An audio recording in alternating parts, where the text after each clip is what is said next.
السلام علیکم ورحمۃ اللہ وبرکاتہ۔ آج کا جو واقعہ ہے یہ احسار، ہمدردی اور جذبہ قربانی پر مبنی ہے،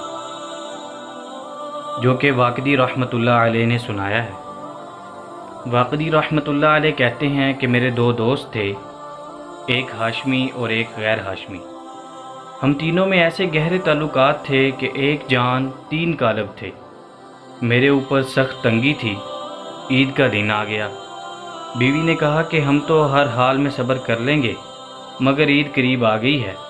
بچوں کے رونے اور ضد کرنے نے میرے دل کے ٹکڑے کر دیے ہیں۔ یہ محلہ کے بچوں کو دیکھتے ہیں کہ وہ عمدہ لباس اور سامان عید کے لیے خرید رہے ہیں، اور یہ پھٹے پرانے کپڑوں میں پھر رہے ہیں۔ اگر کہیں سے تم کچھ لا سکتے ہو تو لا دو۔ ان بچوں کے حال پر مجھے بہت ترس آتا ہے، میں ان کے بھی کپڑے بنا دوں۔ میں نے بیوی کی یہ بات سن کر اپنے ہاشمی دوست کو پرچہ لکھا، اس میں صورتحال ظاہر کی۔ اس کے جواب میں اس نے سر بمہر یعنی بند تھیلی، سر بمہر ایک تھیلی میرے پاس بھیجی اور کہا کہ اس میں 1000 درہم ہے، تم ان کو خرچ کر لو۔ میرا دل اس تھیلی سے ٹھنڈا بھی نہ ہونے پایا تھا کہ میرے دوسرے دوست کا، یعنی جو ہاشمی نہیں تھا، پرچہ میرے پاس اسی قسم کے مضمون کا جو میں نے اپنے ہاشمی دوست کو لکھا تھا آ گیا۔ میں نے وہ تھیلی سر بمہر اس کے پاس بھیج دی اور بیوی کی شرم میں گھر جانے کی ہمت نہ ہوئی۔ مسجد میں چلا گیا اور 2 دن اور رات مسجد میں ہی رہا۔ شرم کی وجہ سے گھر نہ جا سکا۔ تیسرے دن میں گھر گیا اور بیوی سے سارا قصہ سنا دیا۔ اس کو ذرا بھی ناگوار نہ ہوا، نہ اس نے کوئی حرف شکایت کا مجھ سے کہا، بلکہ میرے اس فعل کو پسند کیا اور کہا کہ تم نے بہت اچھا کیا۔ میں بات ہی کر رہا تھا کہ میرا وہ ہاشمی دوست وہی سر بمہر تھیلی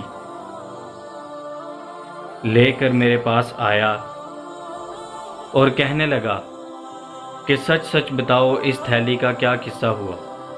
میں نے اس کو واقعہ سنا دیا۔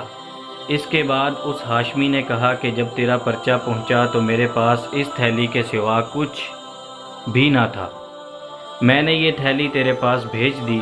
اس کے بعد میں نے تیسرے دوست یعنی جو غیر ہاشمی تھا، تیسرے دوست کو پرچہ لکھا تو اس نے جواب میں یہی تھیلی میرے پاس بھیج دی۔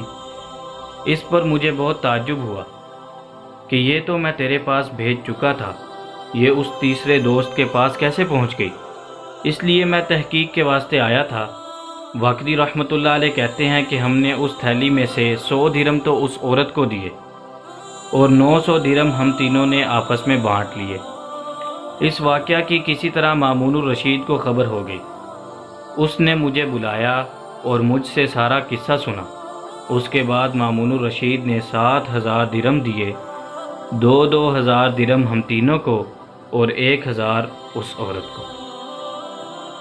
اس یوزفل انفارمیشن کو دوسروں تک پہنچانے کے لیے ہمارا ساتھ دیجیے، ہماری ویڈیو کو لائک کیجیے اور ہمارے چینل کو سبسکرائب کیجیے تاکہ آنے والی ہر اگلی ویڈیو آپ کو مل سکے۔